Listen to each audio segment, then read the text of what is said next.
मद्य महेश्वर एक ऐसी जगह है जो आज भी कई सारे लोगों के द्वारा अनसुनी अनदेखी कहानी है।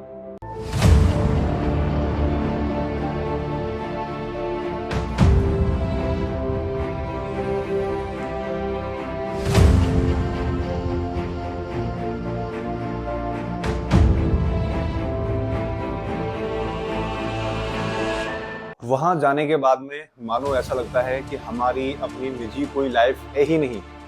हमारा ना घर है, ना माँ है, ना बाप है, बस सिर्फ भोला ही भोला दिखाई देता है। शिव शंभू ही नजर आते हैं। वहाँ के नज़ारे ऐसे हैं, बस मानो देखते रहो, देखते रहो, नजर ही नहीं हटती है। आगे देखोगे खूबसूरत पहाड़, पहाड़ों से निकलते झरने, पीछे देखोगे सफेद बर्फ से ढकी हुई चादर। ओहो, ऐसा लगता है कि बस जीवन का असली आनंद यही है एक सही सपना, यही है एक अच्छा सपना। इसके आगे कुछ नहीं है शायद जीवन।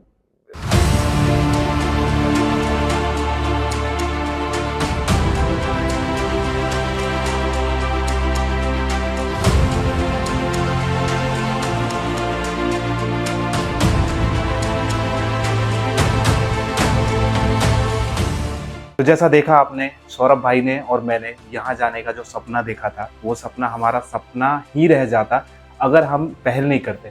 आप लोगों भी जॉब करते हो, काम करते हो, या अपने घर परिवार की संसारिक जीवन में फंसे हुए हो जैसे हम फंसे हुए थे, लेकिन उससे एक कदम आगे बढ़ाने के लिए हमने यहाँ पे मध्य महेश्वर का ट्रैक चुना, जहाँ की वादियों के बारे में खूबसूरती हमने इतनी सुनी और इतनी देखी थी कि वहाँ जाने से हम खुद को रोक नहीं पाए। और वहाँ जाने के लिए कुछ स्टेप हमने लिए, जैसे कि हमें सबसे पहले दिल्ली से वहाँ जाना पड़ा। ये सारी चीज़ें मैं आने वाले ब्लॉग में आपको दिखाऊंगा कि क्या क्या कठिनाइयाँ हुई हमारे साथ, हम कैसे वहाँ पहुँचे। और देखने में तो एक तरीके से किसी को ये सिंपल 18 से 20 किलोमीटर का ट्रैक लगता है, लेकिन इस ट्रैक में ही आप अपने पूरे जीवन को जी लेते हो। जितनी भी कठिनाइयाँ आपने बचपन से अभी तक झेली है, उस सारी कठिनाइयों को आपको एक रिकॉल करना पड़ता है, क्योंकि जो 18 किलोमीटर का 20 किलोमीटर का जो ट्रैक आपको मिलेगा वो बहुत ही ज़्यादा सिंपल नहीं है। एक तरीके से ये सबसे हार्ड था हमारे लिए। मैं पर्सनली बहुत ज़्यादा ट्रैक करता हूँ, लेकिन फिर भी मेरे लिए बहुत ज़्यादा टफ ट्रैक था ये, जो कि आपको आने वाले समय पे देखने को हमारे ब्लॉग के अंदर मिलेगा। बारिश ने परेशान किया, ट्रैकिंग रास्तों ने परेशान किया, महादेव ने इतनी कठिन परीक्षा हमारी ली जिससे मैं बताना मुश्किल है, उसको सीधा आपको दिखाऊंगा। लेकिन मेरे और सौरभ भाई के लिए सबसे खूबसूरत जर्नी, क्योंकि आप किसी दोस्त के साथ अगर घूमने के लिए जाते हो तो उसके साथ आप बहुत सारी मेमोरी क्रिएट करना चाहते हो। वो मेमोरी हम क्रिएट करने के लिए जाने वाले थे। तो दोनों जनों का सपना हम अपना पूरा करने के लिए अब मध्य महेश्वर निकलने वाले हैं, और आप हमारी मध्य महेश्वर की जर्नी को एंजॉय करो। सौरभ भाई के अंदर उस समय क्या फीलिंग थी, वो मैं अभी उनकी फीलिंग आपके सामने रखना चाहता हूँ। रामेश्वर के ट्रैक को मैंने कभी जाना नहीं था, कभी सुना नहीं था।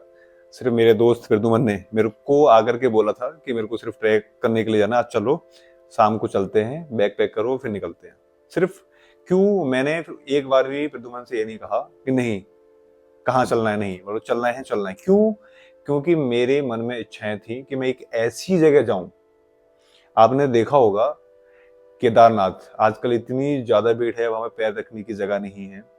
आर्टिफिशियल बन गई है केदारनाथ की एक जगह, सिर्फ वीडियो बनाने या फिर शॉर्ट्स बनाने के लिए वहां जाते हैं। एक चलो महादेव का नाम तो लेते ही हैं लोग इसी बहाने, मैं उस पर ज्यादा नहीं कहूंगा।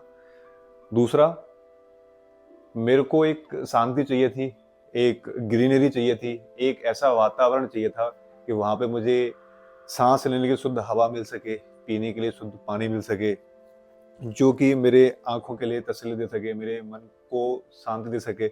मैंने फिर वहां पे जाकर के ऐसा ही फील किया। मुझे वहां पे ग्रीनरी चाहिए थी, मुझे वहां पे ग्रीनरी मिली। मुझे वहां पे शुद्ध वातावरण चाहिए था, मुझे वहां पे शुद्ध वातावरण मिला। मुझे वहां पे शांति चाहिए थी, मुझे वहां पे शांति मिली। मुझे एक अकेलापन फील करना था, मुझे वहां पे एकदम अकेलापन मिला। यानी जो मैंने सपने देखे थे, सारे सपने वहां पे पूरे हुए। आप जब इस ब्लॉग को आगे देखोगे तो इन सारी चीजों को मेरे साथ साथ फील करोगे जो मैंने फील किया। और मेरे को इतना ज्यादा अच्छा लगा, इतना ज्यादा अच्छा लगा कि जीवन में वास्तविक खुशी क्या होती है मुझे वहां पे जाकर के पता लगा। वहां पे, और वहां पे ऐसा नहीं है कि वहां पे बहुत ज्यादा भौतिक सुविधाएं जो रहती हैं वहां पे थी। वहां पे हमें खाना खाने के लिए बहुत अच्छा फूड नहीं मिले या रेस्टोरेंट नहीं मिले, रहने के लिए बहुत अच्छा होटल नहीं मिला, पीने के लिए जो पानी मिला वाकई नेचुरल, वो एक औषधि का काम करता है। वहां पे जो पानी रहता है नेचुरल, एकदम ऊपर से बह के आ रहा है, झरनों से बह के आ रहा है पानी।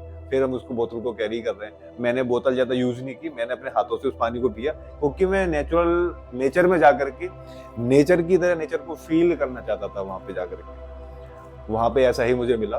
तो आप देखोगे आगे इन सारी चीजों को फील करोगे, आपको दिखने में बहुत अच्छा लगेगा और आप भी कहोगे, मेरा वादा है आपसे, आप ये ब्लॉग देखने के बाद में, ये ब्लॉग देखने के बाद में आप बिना वहां जाए रहोगे नहीं, आपका मन मानेगा नहीं। बस आप ऐसे ही कहेगा, अपने मन से कहोगे, ए मनवा ले चल दे मुझे वहां पे। तो बहुत अच्छा रहने वाला है, आप बने रहे ब्लॉग में आगे। Love you love you love you. तो ये जर्नी हमारी शुरू हो गई थी दिल्ली एनसीआर से। मेरा और सौरभ भाई का सबसे पहला ट्रैक था ये। दोनों हम साथ में पहली बार ट्रैक करने के लिए जाने वाले थे और दोनों ही बहुत ज़्यादा एक्साइटेड थे। अब थोड़ी सी ट्रैक के बारे में जानकारी मैं आपको देने वाला था। ये जो ट्रैक था मध्य महेश्वर का, वो 18 से 20 किलोमीटर का एक तरीके से मॉडरेट ट्रैक था, यानी कि इसको कोई बिगनर भी कर सकता है और प्रो भी कर सकता है। तो हमें सबसे पहले ये ट्रैक शुरू करने के लिए जाना था रांसी विलेज, जिसके लिए हमें हरिद्वार से बस मिलेगी। तो सबसे पहले हम दिल्ली से हरिद्वार जा रहे हैं। अगर मैं आपको मध्य महेश्वर मंदिर के बारे में बताऊं तो ये शिव भगवान का बहुत ही प्यारा सा मंदिर है, जो कि हमारे पंच केदारों के अंदर भी आता है। पंच केदारों में से द्वितीय केदार यानी कि दूसरा केदार माना जाता है, जहां पर भगवान भोलेनाथ के नाभि रूप की पूजा की जाती है। आप लोगों को पंच केदार के बारे में पता होगा, 5 पांडवों द्वारा बनाए गए मंदिर है, जिसमें पहला केदारनाथ आता और मैंने केदारनाथ 2021 में पूरा कर लिया था, जिसे अब दूसरे केदार को पूरा करने के लिए मध्य महेश्वर की जर्नी करने के लिए अब हम जा रहे थे। सबसे पहले हमने मेट्रो पकड़ के दिल्ली कश्मीरी गेट पहुंचे। कश्मीरी गेट से फिर हमने हरिद्वार की बस ली और हरिद्वार के बस में हम सफर कर रहे हैं। ये हम आ गए हैं हरिद्वार बस अड्डे पे और यहाँ से हमें मिल जाएगी अब बस। ये सारी बसें लगी हैं बद्रीनाथ जी, देखो बद्रीनाथ केदारनाथ की सारी बसें लगी है। अब इसमें से हम खोज रहे हैं जो हमें रुद्रप्रयाग या सीधा ऊखीमठ तक लेके जाएगी। डायरेक्ट ऊखीमठ तक तो नहीं मिल रही है, रुद्रप्रयाग तक मिल जाए तो फिर वहाँ से चेंज कर लेंगे। हरिद्वार से जो बस बाहर निकलती है रुद्रप्रयाग की तरफ, तो रुद्रप्रयाग के जो खूबसूरत नज़ारे हैं वो आपको अंधेरे में भी देखने को मिलेंगे। सौरभ भाई को मैंने 1 मिनट भी सोने नहीं दिया, बोला आंखें अपनी खुली रखो, क्योंकि जैसे ही हम पहाड़ों में एंटर करते हैं खूबसूरत वादियां हमें नजर आती है चारों तरफ, बादलों से घिरा हुआ पहाड़, खूबसूरत देवप्रयाग जो कि आपको सामने ही अब देखने को मिलेगा। इस तरीके से करते हुए किसी भी तरीके से हम रुद्रप्रयाग जाते हैं, क्योंकि रुद्रप्रयाग ही हमारा मेन पॉइंट था। ज़्यादातर बसें जो होती है वो केदारनाथ और बद्रीनाथ रुद्रप्रयाग होते हुए जाती है, तो इसलिए रुद्रप्रयाग उतर के हमें वहाँ से टैक्सी चेंज करनी थी। फिलहाल हमें रांसी गांव पहुंचने के लिए 3 पार्ट में टैक्सी चेंज करनी थी। सबसे पहले हरिद्वार से रुद्रप्रयाग, जो कि हमें बस से भी जा सकता है और बस से काफ़ी ज़्यादा ईजी था। रुद्रप्रयाग पहुंचने के बाद हमें टैक्सी चेंज करनी थी ऊखीमठ के लिए, जो कि हमें 150 पर पर्सन के हिसाब से ऊखीमठ तक पहुंचा देता है। ऊखीमठ से फिर हमें अलग टैक्सी मिलेगी जो कि रांसी गांव तक लेके जाएगी। अभी हम आ गए श्रीनगर। सौरभ भी अपना एक्सपीरियंस बताएंगे। बताओ कैसा लगा, आप जॉब से आए हो यहाँ? बहुत अच्छा लगा, और सबसे अच्छा ये लगा कि हम भागीरथी नदी के किनारे किनारे आ रहे हैं। मेरे संगम भी देखा आपने? संगम में देखा, संगम देख के बहुत ज़्यादा अच्छा लगा। और यहाँ पे देखा कि लोगों के ना घर ना बहुत दूर दूर हैं। एक तो यहाँ पे पहाड़ है, शांत एरिया है, फिर भी घर दूर दूर है। और हम यहाँ पे देखते हैं जब यहाँ पे घर वगैरह नोएडा के अंदर में घर पास पास में हो, कॉलोनी अच्छी हो, यहाँ पे कैसे रहते हैं, नेचर का आनंद लेते हैं। अभी मैं देख पा रहा हूँ, देखो कितना अच्छा लग रहा है यहाँ पे। ऊपर की तरफ ऊपर की तरफ देख रहे हो बादल। ये तो अभी सिटी एरिया में रुके हैं हम, बस अब पहाड़ों पे जाने वाले हैं।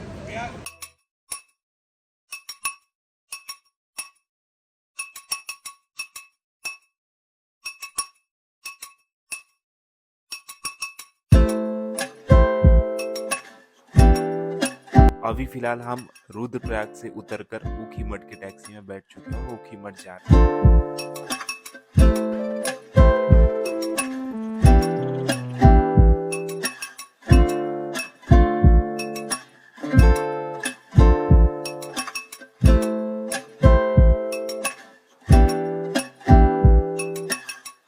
भाई अभी हम आ गए हैं ऊखीमठ।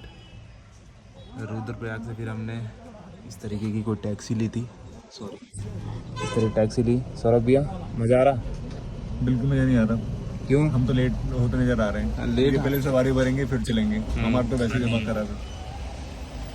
हमने सोचा कि आज हम कैसे भी करके 10 बजे पहुंच जाते तो ट्रैक स्टार्ट करते थे 22 किलोमीटर का। फिलहाल अभी ये बोल रहे हैं कि सवारी भरेंगे तो अभी 10 साढ़े 10 हो रहा है, 11-12 बज जाएगा। 12 बजे पहुंचेंगे तो कम से कम 20 किलोमीटर है यहाँ से। मुश्किल लग रहा है, लेकिन फिर भी रात कैसे भी हो जाए, अंधेरी रात हो जाए, रास्ता पार करेंगे ही करेंगे। सुबह उठ के सनराइज देखेंगे वहीं पे। हाँ सुबह पहुँचेंगे वहीं। तो देखते हैं, वेट करते हैं और पूरी डिटेल में आपको बाद में बताता हूँ कि हम यहाँ तक कैसे पहुँचे। बहुत स्ट्रगल थी हमारी। मेरी तो स्पेशली बहुत ज़्यादा स्ट्रगल थी। मैंने पता नहीं क्या क्या किया, गाड़ियाँ रुकवाई हैं रास्ते में, फिर मैं आया हूँ थोड़े से पानी के सहारे। अभी ये बस इनको आगे बिठाया मैंने जानबूझ के, अब ज़्यादा स्ट्रगल ना करना पड़ा। बताएंगे क्यों बैठे हम आगे। अभी यहाँ पे ऊखीमठ है और फिर हम वहाँ से जब मध्यमेश्वर से वापस आएंगे तो फिर से ऊखीमठ से यहाँ से चौपटा की पकड़ेंगे और चौपटा के लिए चले जाएंगे। ये हमारी टैक्सी जो कि हमें रांची गाँव लेके जाएगी। ये हमारे ड्राइवर साहब चल नहीं रही है। ऊपर सारा सामान मैं ऊपर बैठने की सोच रहा हूँ, ये ड्राइवर साहब मना कर रहे हैं। बच्चों क्या खराब होती है। लेट चालू कर रहे हैं, गलत व्यवहार है इनका। भाई हमें बहुत दिक्कत हो रही है, 1 घंटे हो गए हमें यहाँ वेट करते हुए, हमारी गाड़ी खुल नहीं रही है। पता है ना, जब भी आ रहे हो ना आप इधर तो पूरे 10 के 10 लोग आओ, ताकि 10 लोग की गाड़ी में बैठ जाएं। बैठने के बाद में गाड़ी तुरंत चलने लग जाए। अब 5 लोग हम हैं पिछले आधे घंटे से, अब 4 लोग पता नहीं कब होंगे, 1 घंटे में होंगे, 2 घंटे में, तभी गाड़ी चलेगी, नहीं तो नहीं चलेगी। मैं बार बार जा रहा हूँ, खोज के ला रहा हूँ, लेकिन वो बंदे भाग जा रहे हैं, जा नहीं रहे। क्या सॉल्यूशन है इसका? 10 लोग लेके साथ में घूमें? घर से जब निकलो 10 लोगों को साथ में लेके अगर तुम्हें टाइम से पहुँचना है तो यही सोल्यूशन है इसका, और कोई दूसरा सोल्यूशन है नहीं। देखो ये मुसीबत हो रही है हमें यहाँ जोशीमठ, क्या नाम है, ऊखीमठ में गाड़ियाँ तो बहुत सारी है लेकिन कोई चल नहीं रहा। बस एक ही ये जाने को रेडी है, वो भी भर नहीं रही, खाली है। 2 लोग इतने ज़्यादा जाने वाले लोग होते नहीं हैं, बहुत कम लोग होते हैं जाने वाले। आधे घंटे से हम हैं, कोई दूसरी गाड़ी उधर से आएगी, उसमें से सवारी आएंगी, तब हम आगे चल पाएंगे। सही बात है, हम वेट कर लेते हैं और थोड़ी देर। नहीं चलेगी तो फिर पैदल चलेंगे 20 किलोमीटर, है ना? हाँ, यहीं से ट्रैकिंग शुरू कर देंगे, सोच लेंगे यही ट्रैक है। ठीक है गाइस, भैया चलोगे क्या? नहीं, देखो चलेगा, कोई सुनने को तैयार ही नहीं है। तो तुम तब तक पॉपकॉर्न खाओ और मजे लो। पॉपकॉर्न मज़ा नहीं है अभी तो, ट्रैकिंग ना शुरू हो जाए। ट्रैकिंग में चलते पॉपकॉर्न। देखो इन्होंने सामान भर रखा है अपना, बहुत है खाने पीने का, ये बहुत देखो, वो देखो पूरा बैग भरा रखा है। ये बैग है, ये ऊपर 2-3 ट्रॉली बैग लेके आए हैं। बहुत सामान है खाने पीने का। सेहत भी बनेगी साथ में और ट्रैकिंग भी होगी हमारी।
लोग हमें यहाँ टैक्सी ने उतार दिया था और फाइनली मैं और सौरभ भाई मध्यमेश्वर के ट्रैक पे आ गए हैं।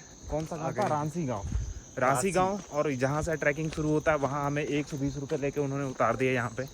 रास्ते भर इतने खूबसूरत नज़ारे थे, इन्होंने तो आगे बैठ के इतने मजे लिए। मैंने आगे बैठ के फुल कुछ भी चीज मिस नहीं की, अपने लेफ्ट राइट एंड इतने वाटरफॉल मैंने अभी तक देखे नहीं है। वाटरफॉल में तो पूछ बैठा, बहुत वाटरफॉल रियल है कि पाइप लगा रखी है ऊपर। इतने वाटरफॉल, इतने अच्छे वाटरफॉल। एक तो देखो यहीं से दिख रहा है, ये देखो वो नीचे दिख रहा होगा, ये देखो वो दिख रहा होगा और ये दिख रहा होगा। तो रास्ते भर में आपको बहुत सारे वाटरफॉल है, मिले हैं और मिलेंगे भी आगे। तो और हम कुछ एक्सपीरियंस शेयर करने वाला हूँ मैं बस, कि दिल्ली से हम यहाँ आए तो थोड़ा बहुत डिफ़िकल्टी तो लगेगा आपको, लेकिन हम कल रात चले थे 9 बजे के आसपास दिल्ली कश्मीरी गेट से, और अभी हम कितने 12 बजे यहाँ पे और अपना ट्रैक शुरू कर रहे हैं। शुरू कर दिया है, बिना पिए बिना नहाए। अब हम ट्रैकिंग में ही नहाएंगे। ट्रैकिंग में ही खाएंगे। ट्रैकिंग में ही खाएंगे। सिर्फ इन्होंने 2 केले खाए हैं और मैंने भी 1-2 केले और कुछ चिप्स वगैरह खाया था बस, उसके अलावा हमने कुछ नहीं खाया। और देखो इस तरीके से लैंडस्लाइड वाले रास्तों से इस तरीके से एक जगह तो हमने एक जगह हमें तो रास्ता कटा हुआ मिला, सिर्फ इतनी जगह थी गाड़ी का पहिया जा पहिया, सकता था। हाँ, पहिए के नीचे खाई। उससे हम आए। देखो लैंडस्लाइड हो रखा है वहाँ, देखो। देखो एक बार। देखो अभी इसके ऊपर से पार होकर जाना है, तो बहुत टफ रास्ता है। थोड़ी डिफिकल्टी होगी। अब मैं एक बार जाके दिखा देता हूँ। देखो सौरभ भाई जा रहे पहले। ये मेरे हाथ में केले हैं। केले को बचा ना, गिर जाओ लेकिन केला बचना चाहिए। मैं 2 खाऊंगा अभी। केला बचेगा तब हम ऊपर जा सकते हैं, नहीं तो ऊपर नहीं जा सकते। ध्यान से। ये देखो रास्ते, ये देखो। यस सौरभ भाई, यही करना था, इसीलिए तुम्हें लाया हूँ। ये नौकरी छोड़ो, ट्रैकिंग करो। आगे और ज्यादा मुश्किल होने वाली है। हाँ? रास्ता और ज्यादा सकरा है बहुत। ओ तेरी। ये अभी हम खड़े हैं यहाँ पे। ये देखो पत्थर कभी भी गिर सकता है। और ये देखो रास्ते इतने ही है। और ये देखो आवाज, पानी की आवाज। पानी की आवाज यहाँ तक आ रही है। ऐसी रास्ते मैंने देखे थे किन्नौर कैलाश में, ऐसी रास्ते थे। कभी भी कुछ भी हो सकता है। हम तो आ गए हैं। ज्यादा देर रुको मत, चलो चलो। अब थोड़ी ढलान है। पत्थर गिर रहे हैं। अरे तेरी, मैं डर गया सही में कि पत्थर गिर रहे वहाँ पे। हालात मेरी खराब हो गई। जेसीबी चल रही थी वहाँ पे जेसीबी चल रही है। मेरे को लगा ना ये नीचे पत्थर गिर रहे हैं, डरा दिया। 4 किलोमीटर तो कुछ नहीं है।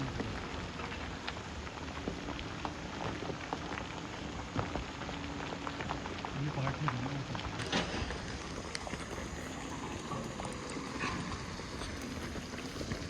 चाहिए। पता नहीं।